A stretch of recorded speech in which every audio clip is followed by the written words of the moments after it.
the worst thing, one of the worst things we can do is to maintain what we do, but then say, okay, but we'll do it more often. What are the lessons that we were supposed to have learned? Who is it that is supposed to have learned a specific lesson?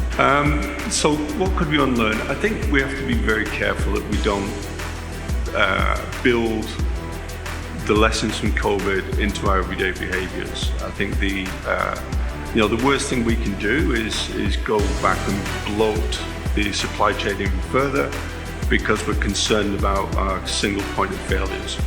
So we need to be mindful of that. And I think the other thing we need to be mindful of is, we now think that, okay, we need a more diverse supplier base. We don't actually need a more diverse supply base. What we need to do is understand what our critical points of failure are and build those into our planning cycles. So instead of saying, well, our planning cycle is the same, we procure our winter inventory in June and we negotiate that and it starts to ship in fall and then it arrives just in time.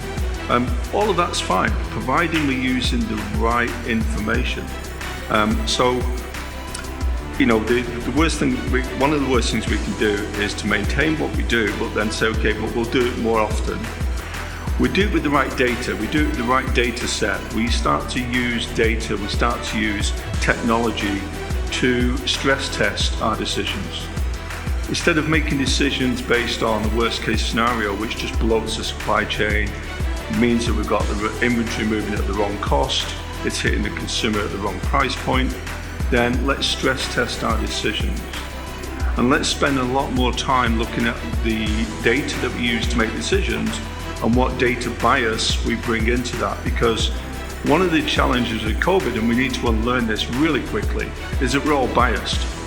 It's built us into a bias that, okay, if it goes wrong again, I need to have a solution. I need to be smarter than the next guy next to me. So there's a bias that goes into that that the machines won't take on board.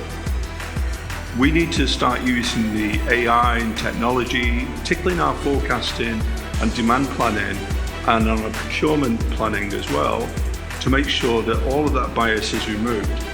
And what we end up with is a streamlined organisation